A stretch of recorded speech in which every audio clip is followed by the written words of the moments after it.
j'ai la flemme. Je dirais pas que je suis paresseux, mais alors quand j'ai vu cette tête, ça ressemble beaucoup à mon état actuel. Il fait trop chaud, on est en plein cagnard. D'ailleurs, le terme cagnard, en fait, il qualifie également dans le langage familier une personne fainéante et paresseuse. Et j'ai tellement la flemme que j'ai pompé exactement la définition de cagnard sur le site, accrochez-vous, ça m'intéresse.fr. Tout attaché. Et c'est même pas un sponsoring. C'est la grande flemme. La grande flemme, pourquoi ? Parce que la vie fait qu'un moment, tu fais pas grand chose, plus pas grand chose, plus pas grand chose, et t'es attiré à faire pas grand chose, et finalement, ton cerveau s'endort. Et je pense qu'on le connaît tous, et au moment où on reprend l'activité, j'entends beaucoup qui recommencent à travailler, ils se disent « Ah mais en fait, j'ai trop envie de faire ci, et ça, et ceci, et cela ». Et juste pendant le confinement, je sais pas pourquoi, on a eu ce moment de dire « On est enfermé chez soi, on doit faire quelque chose ». C'est vrai que j'étais un peu plus présent sur les vidéos. Et là, tu sais quoi, j'avais quand même envie de faire une vidéo, je trouvais juste plus de sujets. Cette flemme me bloque à trouver des sujets un petit peu plus poussés, quoi. J'ai envie de garder ce concept de « Ah, c'est ouvert, c'est spontané, c'est... J'allume ma caméra, mon micro, je mets un petit peu en ordre ma chambre, certes. Et on y va, quoi. Si j'ai pas ça, c'est vrai que j'ai pas envie de faire plus de vidéos. Donc en ce moment, vidéo sur la flemme. Ce sujet, il me vient aussi là de pas mal de personnes qui parlent de leur flemme, en fait. Parallèlement, je vois qu'il y a un niveau relatif de flemme chez chaque personne. J'écoute en ce moment l'incroyable podcast Un bon moment avec Ken Kojandi et son pote Navo.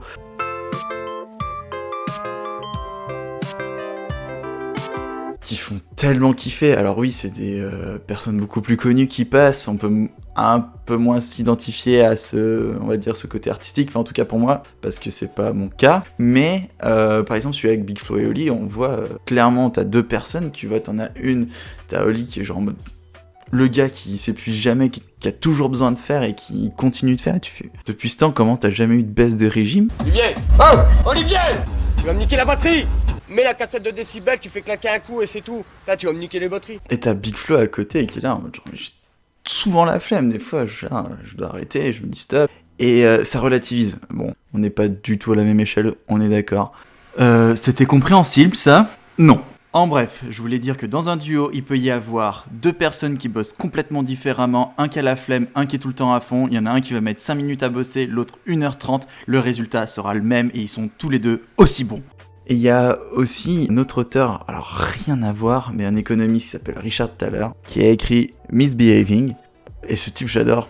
Juste, alors oui, ça fait économiste, ça fait très sérieux, mais en fait, le gars, il se dit, bon, il a un sujet qui le passionne, l'économie, quand tu le regardes, il déconne zéro. Il déconne vraiment zéro, mais le gars se considère aussi comme un flemmard. Si je peux faire plus court et plus simple et qu'on arrête de m'embêter pour choisir de jolis mots, bah il le fait, il fait au plus simple. Si on peut, on fait au plus simple. Et c'est comme ça que je vois à quel point la flemme est relative à chaque personne, et je suis sûr, encore une fois, et on en a déjà parlé sur beaucoup d'autres vidéos, que ma flemme n'a rien à voir avec d'autres flemmes, c'est juste des moments passagers où je me dis comment est-ce que je peux faire plus simple, quoi, sans me prendre la tête, parce que à force d'expérimenter, à force de faire, il y a des choses que je fais facilement, que d'autres auraient la flemme de faire, mais qui me prennent 2 minutes et pas d'énergie surtout, pas de concentration, et juste je tape les messages que je dois envoyer, je fais ces vidéos là sans effort parce que je les fais absolument sans effort. Et c'est ça que je veux continuer de donner à côté de mon taf ingé qui n'a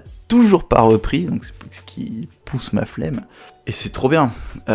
Ces moments en fait où tu t'arrêtes, moi ils sont un peu angoissants, tu fais bon, je fais vraiment rien, il faudrait quand même que je me sorte un peu les pouces. Et puis en fait tu regardes autre chose, par exemple cette émission qui dure 1h20, un bon moment ça dure 1h30 voire plus des fois, et j'aurais jamais regardé ça si j'avais pas le temps en ce moment. Et pourtant cette émission fait tellement de bien, quand t'as rien à faire tu regardes les gens et tu dis ouais, il y en a d'autres aussi à des moments où ils ont rien à faire, qui se posent des questions quoi. Et en fait on se pose tous les mêmes questions.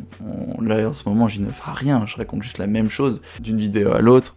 Ouais, clairement, ça fait je crois depuis janvier que je répète la même chose sur l'activité en ce moment. L'activité de chacun, ce qu'on fait, ce qu'on fait pas, et ce qu'on se reproche de pas faire ou ce qu'on se reproche de mal faire même des fois. Alors que ouais, non, déjà on fait, quand on fait, c'est cool, et on le note pas assez, on se tient trop à ces moments où on fait pas. Alors, j'ai un autre projet qui est assez cool et qui va un peu se détacher de mon compte Facebook ou même la page YouTube, je rappelle, c'est ouvert. Et ce projet, alors on a un projet d'émission avec quelques potes qui s'appellerait les questions qu'on ne se pose pas. Les questions qu'on ne se pose pas au lieu des questions qu'on se pose, justement parce que c'est tellement kiffant, je trouve. Enfin, en tout cas, c'est mon grand plaisir de découvrir des choses ou des réflexions que j'ai jamais eues. Et ce sujet-là, on serait trop chaud de le lancer.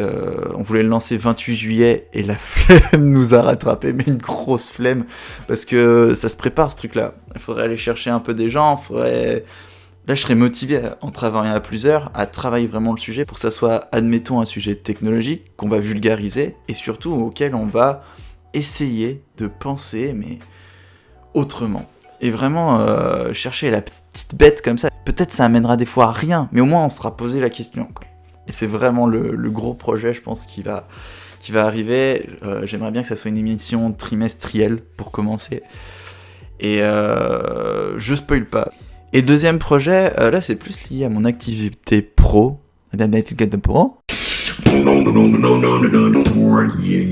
On avait commencé en entrepreneuriat avec Joseph, mon bon ami Joseph, né l'homme, pour faire des corsets connectés. Je regarde mon corset juste là-haut.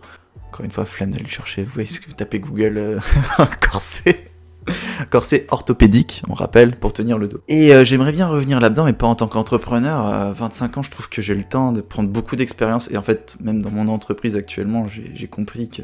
Wow, mec, techniquement, tu peux apprendre. Et apprendre avec des bonnes personnes. Il y a des gars super pédagogues. Et c'est ça qui fait super plaisir quand tu rencontres ces gens-là. Donc mon challenge, depuis un peu le déconfinement, j'ai repris un livre. Je l'avais pas ouvert celui-là, j'en avais déjà un autre sur l'anatomie fonctionnelle du rachis. Et j'ai pris celui-là. Et là, vous vous dites, mais ouais, évidemment. Non, le concept là-dessus, c'est que j'apprendrai rien. Je vais pas réussir à tout retenir. J'ai quitté la SVT. Je comprenais rien à la SVT, rien. La biologie, je peux pas. Par contre, pour comprendre des concepts, des mouvements, enregistrer certaines choses dans mon cerveau qui font... Ça fonctionne bien.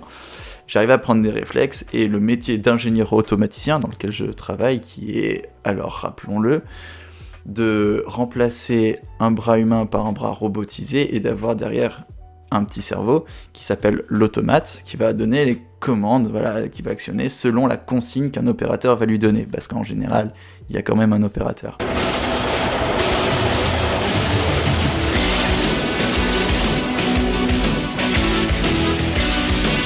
Mais il y a aussi une logique, en fait, où des fois on va réguler par rapport à la consigne. Admettons un four on va chauffer, on va le mettre la consigne, on va dire, allez, préchauffer le four à 180 degrés, ça chauffe, sauf que, à un moment, la chaleur, ça passe au-dessus, hop, ça passe au-dessus de 180, faut redescendre, sauf qu'on va redescendre un peu trop, et on va osciller.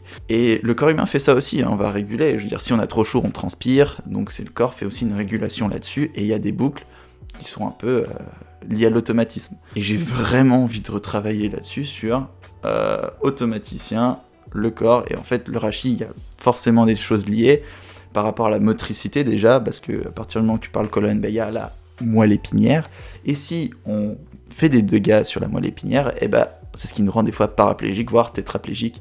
On perd les jambes, on perd plusieurs membres, c'est compliqué. Aujourd'hui, on arrive à reconnecter certains corps pour dire « les gars, connexion ». Et sauf qu'après, c'est une rééducation de malade pour les patients, c'est un travail de fou, beaucoup plus que celui de le reconnecter aujourd'hui. Mais au moins, on donne ces moyens-là à des patients qui auront les nerfs. Joli jeu de mots. Pour ceux qui ont les nerfs de vouloir se battre et de vouloir remarcher, voire rebouger un... Et ça, c'est un métier du coup qui me passionne. Je vais prendre le temps, mais c'est un peu les projets. Donc voilà, la flemme est relative.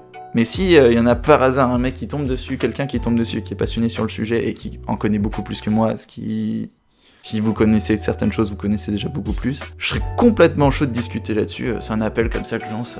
On sait jamais, un coup de chance, des fois, lancer un des... Du coup, ça ne marchera pas, c'était pas insiste. Fin de vie.